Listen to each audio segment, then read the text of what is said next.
Welcome to Skillcapped. Today, we're going to be going over 6 tips for instantly getting better at jungle. Everything you'll see in this guide will immediately improve your gameplay, and we'll make sure that you'll come away from today with new ideas that will win you games. Let's not waste any time and jump right in. As a jungler, 99% of the time, you will be the person actually doing the Rift Herald and also picking up the eye. And we have tips for both. Throughout the entire game, hitting the back of Rift Herald when the eye is open is almost always going to do more damage than a jungler's smite. The worst feeling in the world is doing Rift only to have it get stolen by someone walking up and smiting it in a 50-50 or hitting the eye. We can completely avoid this just by knowing how the eye mechanic works and by saving it for a moment that benefits us. Whenever the eye is hit, it closes for 10 seconds, although that time is reduced by 2.5 seconds for every time Shelly's hit by a champion's basic attack. Essentially, 4 autos will make the eye open again. However, there are 2 conditions for when the eye won't open. One, if it's been open already less than 3 seconds ago, or if Rift is below 15% health. That last one is what we're going to focus on since this is what we can use to secure Rift for ourselves. A lot of players make the mistake of hitting the eye every time immediately whenever it opens. But when Herald is starting to get low, around 30% health, we should purposely avoid hitting it and save the eye so that we can use it to actually execute the objective. If you hit the eye around the 30% threshold, it just won't open again, and you'll be vulnerable to getting outsmited. Hitting the eye does 12% of the Herald's max health, so if you can't do that math in your head, the easiest thing to do is look at the max health of the Herald and take 10% by moving the decimal place 1 place over.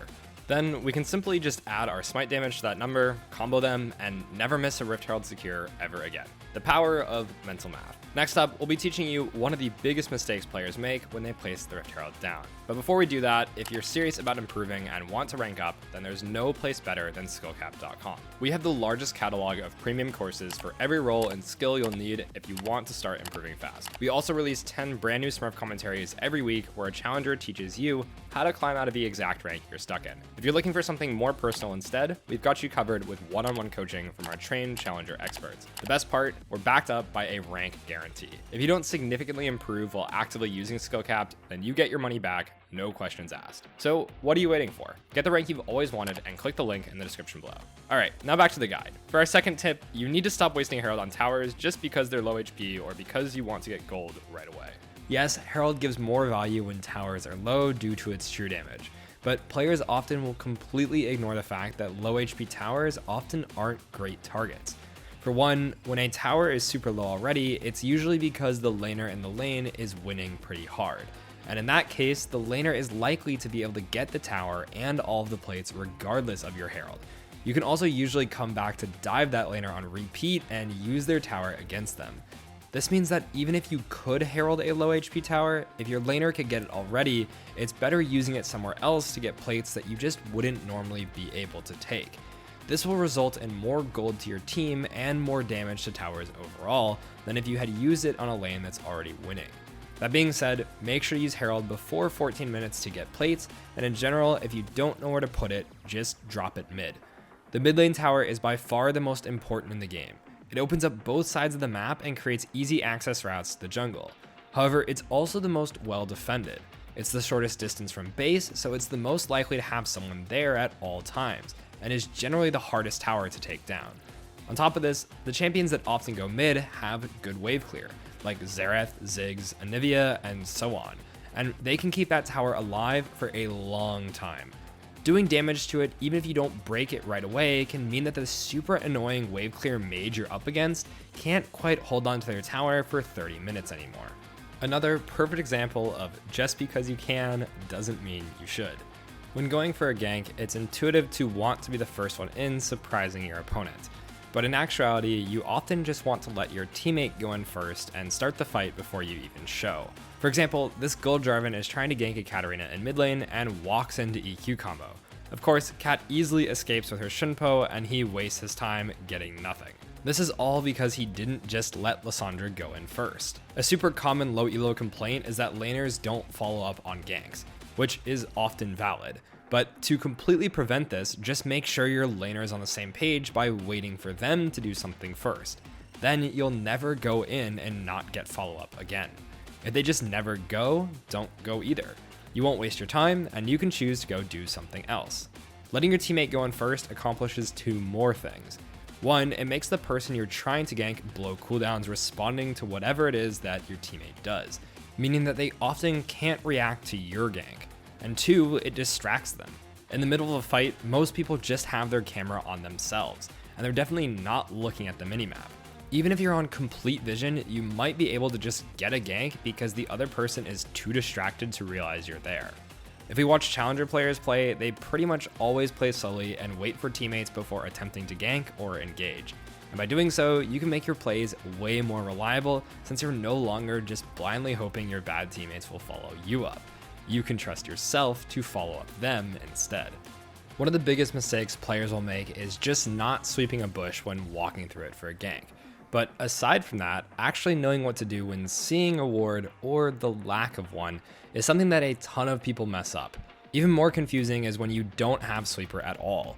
Let's look at one of my students' replays for an interesting case study on this. As he approaches a bot lane gank, he's unsure of the wards in the lane, so he goes right through Tribrush and heads bottom.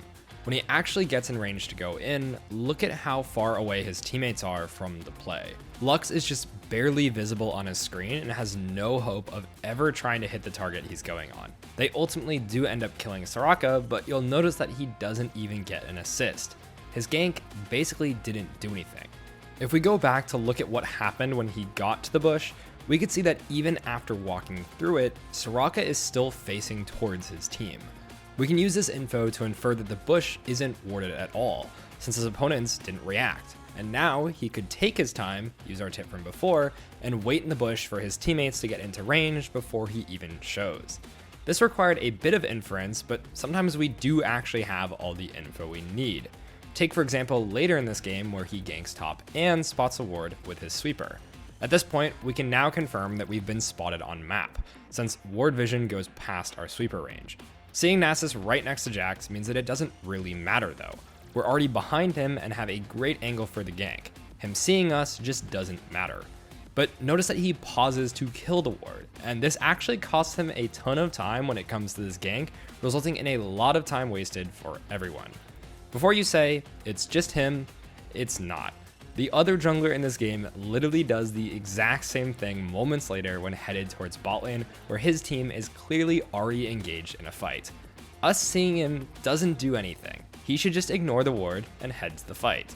This is a super common problem, and in general, you should really take the time to think if you have time to wait for a gank, or if you should just run straight in and force right away. Playing around what vision your opponents have makes all the difference in the success rate of your plays. Sometimes you can stop and take a moment to wait for the ideal play, but sometimes you just have to run straight in. Speaking of waiting, sitting in bushes like this is bad. Not because of the fact that you're sitting in a bush for a gank, that can often be fine, but because there's a way more efficient way to waste your time. Anytime you're going to be standing still waiting for something, start channeling your recall. You'll see pros and high elo players do this a lot, since it can potentially save you 8 seconds, which is absolutely massive. Even if you end up canceling it, it's totally fine. It costs you literally nothing to start and cancel your base, but there are going to be a lot of instances where you don't cancel it and actually go through with it. You should pretty much never just be standing still.